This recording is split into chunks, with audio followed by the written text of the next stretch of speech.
안녕하세요, 여러분. 오늘 저는 우리의 미래, 현재, 과거까지 모두 바꿀 수 있는 아주 좋은 책, 퓨처 셀프에 대해서 함께 알아보려고 합니다. 요즘 이 책을 읽는 분들이 많이 있는데요. 저도 이 책을 읽고 나서 정말 저의 미래가 바뀌고 현재가 과거까지 바뀌게 됐습니다. 그래서 이렇게 퓨처 셀프를 읽고 나서 내가 유튜버를 해야겠다. 이렇게 결심을 하고 김미경 선생님 같은 그런 유명한 강사가 되어서 많은 분들에게 큰 도움을 주겠다. 그런 꿈을 가지게 되었는데요. 그래서 유튜브와 강의를 시작하게 됐습니다.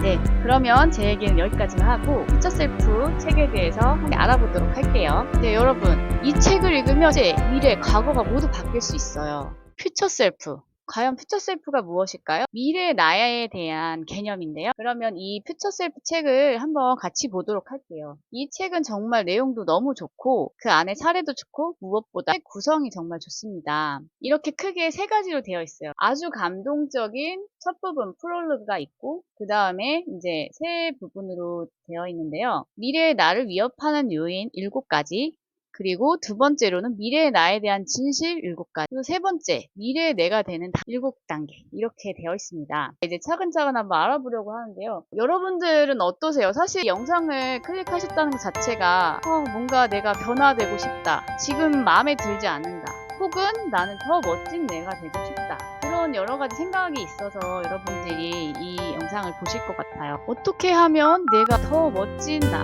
정말 내가 원하는 그런 모습으로 변화될 수 있을까?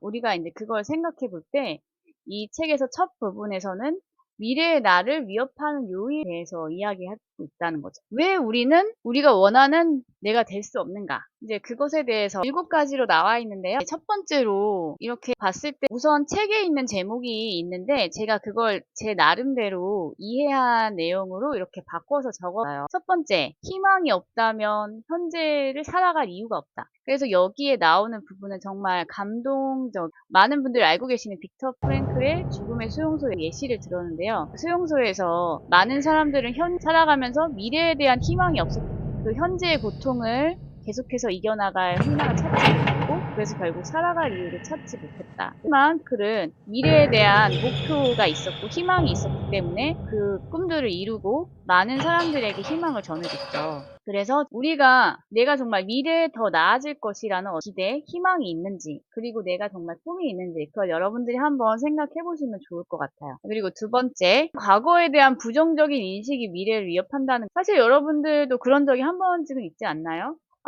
내가 과거로 돌아갈 수만 있다면 그때 내가 이렇게 해서 지금 이렇게 다를 텐데 뭐 이런 후회를 해보신 적이 아마 있을 거예요. 과거 누구나 힘들거나 어려웠던 일이 다 있을 수 있는데 그것을 이제 내가 어떻게 인식하고 해석하느냐에 따라서 나의 현재와 미래가 달라진다는 거예요. 그래서 과거에 정말 뭐 또 인간관계에서 어떤 어려운 일이 있었던 사람이 나는 그 사람 때문에 이런 안 좋은 성격을 가지게 됐고 나쁜 일을 겪었고 그래서 난 이렇게밖에 살 수 없어 라고 자신을 희생양으로 생각하고 계속해서 그렇게 살아간다면 현재도 계속해서 힘들고 앞으로도 별로 발전이 없겠죠. 하지만 그런 어려움이 있었어도 그 어려움을 성장하여서 나는 그럼에도 불구하고 이렇게 했다. 여러분도 할 수 있다. 이렇게 희망을 줄 수 있는, 고통을 성장으로 승화시킬 수도 있다는 거예요. 내가 과거에 대해서 부정적으로 생각을 할 것이 아니라 나는 그럼에도 불구하고 그것을 통해서 더 발전하고 성장하겠다. 이렇게 여러분이 생각을 바꾸면 정말 여러분이 더 성장할 수 있고 그래서 현재에 바뀌고 또 그런 내가 점점 노력해서 미래가 변화될 수 있다는 거죠. 그래서 제가 이 책 그 앞부분에 그 프롤로그에서는 현재와 미래가 달라지는 놀라운 혁명이라고 했는데 제가 과거까지 바뀔 수 있다고 말씀드린 거예요. 이 부분 때문에. 자, 그 다음에 세 번째. 주변 환경을 인식하지 못하면 당신은 아무 길이나 가게 된다인데 아마 자기계발 서적 많이 읽어보신 분들은 아마 들어보셨을 거예요. 내 주변의 5명의 평균이 곧 나의 모습이, 주변 사람들은 영향을 많이 받는다. 그래서 내가 어떤 모습이 되고 싶다면 그러한 사람들을 내 주변에 둬야 되는데 사실 그게 쉽지가 않잖아요.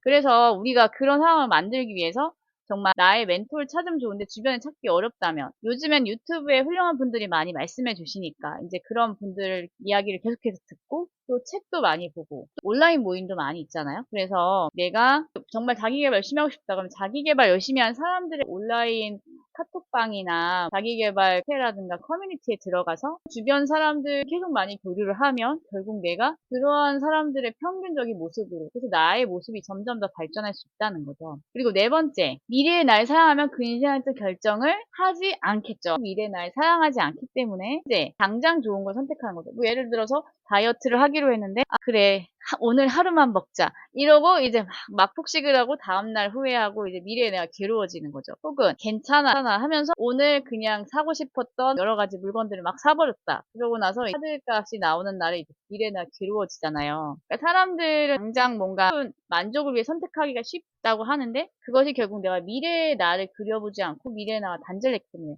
그리고 막 사람들이 농담을 하는 말도 있잖아요. 그건 뭐 나의 미래에 내가 해결해 줄 거야. 네. 네.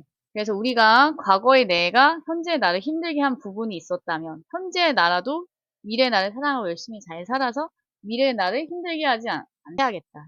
그리고 이제 다섯 번째, 시급한 일이 아니라 중요한 일을 우선을 해야 된다. 이것도 자기계발에 관심이 있으신 분은 많이 들어봤을 거예요. 우리가 참 긴급하고 중요하지 않은 일을 열심히 하면서 살고 있죠. 지금 당장 막 해달라는 어떤 그런 걸 하느라고 중요한 일을 못하고 있는 경우가 많이 있는데 정말 나에게 중요한 일을 먼저 할 수 있는 거. 그게 결국 우선순위가 중요하다고 하잖아요. 그래서 그런 우선순위에 나의 중요한 시간을 할애해서 확보하고 그걸 시도하는 거. 그래서 많은 분들이 이제 이렇게 가고 이제 새해가 돌아오면 운동해야지, 책 읽어야지, 영어 공부해야지 뭐 이런 게 꼭 들어갔는데 정말 중요하다 생각하고 시간을 확보하지 않기 때문에 이제 작심삼일이 되거나 하다가 포기하거나 이런 경우가 많은데 정말 나의 삶 가운데 그게 제일 중요하다고 생각하고 내가 어떻게든 시간을 만들어서 그 고정적인 시간, 그 장소에서 그걸 해야 되는 것 같아요. 그래서 저는 그 시간을 확보하기 위해서 이제 미라클 모닝을 하고 있습니다. 그래서 일찍 자고 새벽에 일찍 일어나서 조용하고 다른 사람한테 방해받지 않는 시간에 그리고 나의 집중력이 몇 배로 높은 그 시간에 중요한 일들을 하고 있어요. 그래서 그렇게 몇 년을 살아가면서 정말 제가 많이 성장하고 변화되고 있는 것 같아요. 그래서 여러분들도 꼭 정말 나에게 중요한 일이 무엇인가 그 우선순위를 정해보고 그것부터 반드시 하기 위해 정해서 중요한 일들을 해 나가셨으면 좋겠어요. 네, 그 다음에 미래의 날 위협한 요인 여섯 번째. 경기장에 들어가지 않으면 손실 회피 경향이라는 게 있는데 사람들이 뭔가 해서 손해를 보거나 실패하는 거를 싫어한대요. 그렇고. 저도 그래서 유튜브를 옛날부터 해야 할까라고 생각을 많이 했는데 못하고 있었거든요. 잘하는데. 나 이렇게 아직은 잘 못하는데 완벽하지 않은데 올리고 싶지 않다. 뭐 이런 마음.